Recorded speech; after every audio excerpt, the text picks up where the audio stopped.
Suspend కావాలి. నా పిల్లని ఎట్ట కింద నూకేసి వస్తాడు. తీసుకొని రావాలి, మమ్మల్ని తీసుకొని రావాలి, మాకు సమాధానం చెప్పాలి. ఆడు కానీ నా పిల్లని కింద నూకేసి ఆడు వస్తాడా? దండలు తిన్నోడా? బలవంతంగా వాళ్ళ ప్రశాంత్ మొన్న ఎవరైతే ప్రశాంత్ తల్లిని వాళ్ళ తండ్రిని బయట గుంజేసి బయట పడేసి వాళ్ళ కుటుంబస్తులు అందరూ బలవంతంగా పోలీసు వాళ్ళు గుంజుకొని వచ్చి ఇంత పోస్ట్ మార్టంలో పెట్టిండ్రు. ఇది ఎంతవరకు సబబు, ఇది ఎంతవరకు న్యాయం అని చెప్తున్నా. మొన్నే చెప్పిన ఈ మరణం ప్రశాంత్ మరణము రేవంత్ రెడ్డి గారు పూర్తి మీ బాధ్యత వహించాలని చెప్పిన, ప్రభుత్వం వహించాలని చెప్పిన. ఇది ప్రభుత్వం హత్య అని చెప్పి కూడా నేను చెప్పిన. మీరు ఒక అన్నము విషపూరితమై చెప్పేసి ఈరోజు ఆయన సరి అయిన వైద్యం సమయానికి అందించకపోవడం వల్ల ఈరోజు ఆయన బ్రెయిన్ వాయడం జరిగింది. ఈరోజు బలవంతంగా పోలీస్ జీప్ పెట్టేసి అక్కడ బాధాప్తా ఇప్పుడు బలవంతంగా గుంజుకొని వచ్చి మీకు ఎవరిచ్చిందని హక్కు? మీకు ఎవరిచ్చిండ్రు? శవాన్ని బలవంతంగా గుంజుకోవడానికి ఎవరు హక్కు ఇచ్చిండ్రు? తల్లిదండ్రులు వాళ్ళ కడుపు గోస ఇది చేయకుండా ఎవరు మీకు అంత హక్కు ఇచ్చిండ్రు? మీకు హక్కు ఎవరు ఇచ్చిండ్రు? ఎక్కడికి వెళ్ళొచ్చింది మీకు హక్కు? మొన్న ఎస్సీ కమిషన్ కూడా ఆల్రెడీ నోటీసులు పంపింది యాదాద్రి కమిషనర్కు, రాచకొండ కమిషనర్కు, కలెక్టర్కు ఇద్దరికి ఇచ్చినాక కూడా ఈ విధంగా మీరు ప్రభుత్వము నిర్వక్తంగా ఈరోజు అప్రజాస్వామ్యంగా వ్యవహరించడం ఎంతవరకు కరెక్టు? ఈరోజు గత ప్రభుత్వం ఇట్లా చేసిందనే ఇంత బండ పెట్టారు. మీరు కూడా ఇట్నే చేసుకుంటా పోతే ఎట్లా చెప్పు? ఒక సంఘటన తర్వాత ఒక సంఘటన నిన్న మళ్ళీ 60 మంది మందోళ్ళ మళ్ళీ 60 మంది పిల్లలు అస్వస్థలు అయితే 2-3 మెమోలు ఇచ్చి తప్పించుకున్నారు. ఇది శాశ్వతమైన పరిష్కారం చేసే విధంగా మీరు చేస్తలేరు. ఏదేమైనప్పటికీ పోస్ట్ మార్టం ముందు ఈ పోస్ట్ మార్టం దగ్గర మనం ఉన్నాము. తల్లిదండ్రుల గోసదులు బలవంతంగా వాళ్ళని బయట జీబులకి వెళ్ళి గుంజి బయట పడేసి వాళ్ళ శవాన్ని ఎత్తుకొచ్చే హక్కు ఎవరిచ్చిండ్రు? మీకు ఎక్కడిది హక్కు? బలవంతంగా గుంజుకొచ్చే హక్కు మీకు ఎవరిచ్చిండ్రు? బాడీని ఇదేనా మీకు మీరు చేసేది? దీనికోసమేనా మీ ప్రభుత్వం ఉండేది? దేనికోసం ఉన్నది ఇది? ఈ ప్రజాస్వామ్యం ఉన్నా నియంత్రణలు ఉన్నామా? ఎందుకో తెలంగాణ వచ్చిన తర్వాత ఎందుకు ఇట్లా కొనసాగిస్తే ఎంతమంది బిడ్డలు ఇప్పటి వరకు చనిపోయారు, ఎంతమంది చనిపోయారు. ఇవాళ కూడా అదే కొనసాగిస్తే ఏ విధంగా సబబు చెప్పండి?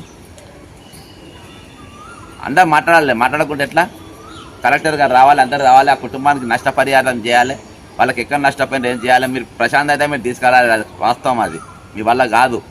కానీ ఈరోజు జరిగేది ఏంది? మీరు వాళ్ళ సంతకాలు లేకుండా బాడీ ఎట్లా లిఫ్ట్ చేసింది చెప్పండి? సంతకాలు పెట్టిందా సార్ మీరు? సంతకం పెట్టిందా మీరు? పెట్టలేదు మేము, పెట్టలేదు. మేము సంతకం పెట్టలేదు సార్. ఎవరు పెట్టలే కదా మరి? పెట్టండి. ఎస్ఐ దౌర్జన్యం చేసిండు, ఎస్ఐ తెలుగు చూపించిండు, గవర్నమెంట్ తెలుగు చూపించిండు.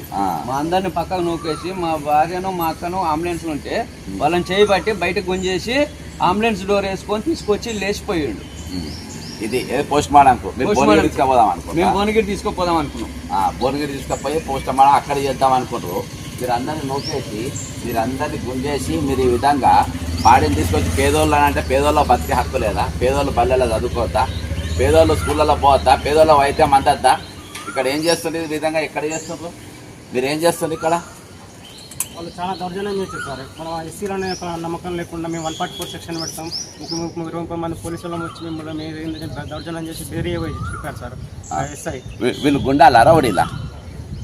చెప్పండి ముఖ్యమంత్రి గారు, వీళ్ళు గుండాలా రౌడీలా? ఒకసారి మేము చెప్తున్నాము, మా అంతలో మేము చెప్తున్నాం అంటే సైలెంట్గా ఉంటేనే ఉండరు, లేకపోతే మేము తర్వాత చేసే ప్రయత్నం మీరే బలవుతారని చెప్పేసి పోలీసులు బెదిరించి దౌర్జన్యంగా తీసుకొచ్చారు సార్. మేము ఆల్రెడీ చెప్పాం, మాట్లాడిన తర్వాత ఇస్తాం, పోస్ట్ మార్టం మీకు అప్పచెప్తామని చెప్పాం సార్. మేము చెప్పినా కూడా రెస్పాండ్ కాక అది ఆర్డీఓ అమ్మారు వాళ్ళందరూ వచ్చారు సార్. వాళ్ళు రెస్పాండ్ కావాలి, బెంచ్కి వస్తున్నా కూడా రెస్పాండ్ కాకుండా వాళ్ళంత దౌర్జన్యం ఏం తెలియనట్టుగా పక్కకు కూర్చున్నారు సార్. వాళ్ళు రెస్పాండ్ అవ్వని చెప్తే మాకు ఏం చెప్తే తెలియనట్టుగా అంత దౌర్జన్యంగా చూస్తున్నారు.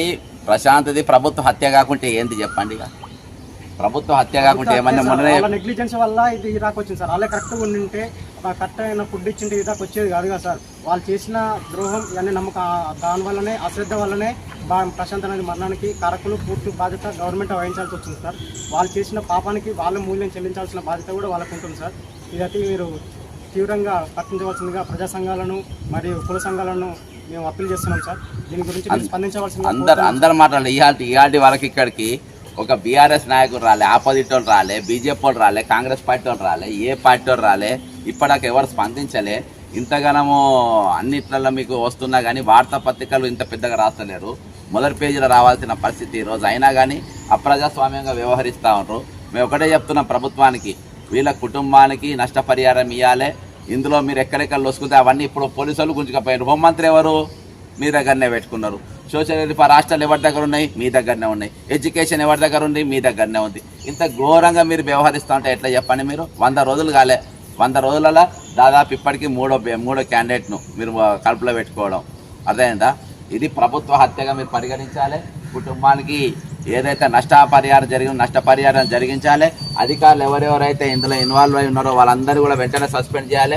పోలీసులు దౌర్జన్యంగా గుంజుకొని వచ్చిన పోలీసుల పైన కూడా యాక్షన్ తీసుకోవాలని కోరుకుంటా ఉన్నా. కన్న తల్లిని మార్గ మధ్యంలో 4 కిలోమీటర్ల దూరంలో వదిలేసి వెళ్ళిపోయారు సార్. ఏ రకంగా సార్ పోలీసు వ్యవస్థ అనేది గుంజేసి తీసుకుపోవడం అంటే కన్న తల్లి శ్లోకం వాళ్ళకి కనబడతలేదు సార్. వాళ్ళ బిడ్డలకు అనుకోలేదు సార్.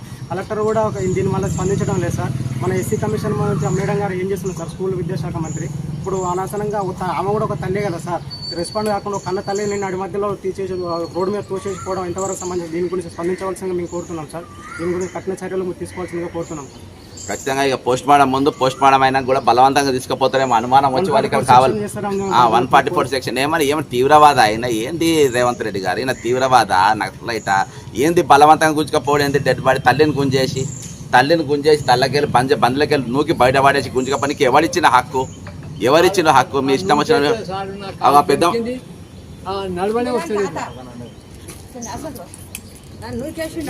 నువ్వు చేసి దర్వాజ గుంజుకొని బంద్ చేసి వేసుకొని పోయిండు సారు. చెప్తే కూడా నిలబడదే, మా వాళ్ళు వస్తున్నా అంటే కూడా నిలబడే. అంత ధైర్యంగా నువ్వే అనుకుంటా నువ్వు చేసిపోయిండు. ఎవరో తెలియదా పోలీసు వాళ్ళకు? మీకు ఈయన ఎవరో తెలియదా? వాళ్ళ తాత అయినా వాళ్ళ తాత పెద్ద మనిషి వయసు కనబడతలేదా మీకు నోకేనికి? వాళ్ళ మనవాడు చచ్చిపోతే ఈరోజు మనవాడిని శవం చూడడానికి తాత వచ్చిందనంటే మీరు ఎక్కడున్నారు ఈరోజు? అర్థమైందా? ఇది మాత్రం పూర్తిగా మేము అందరము ఖండిస్తా ఉన్నాం.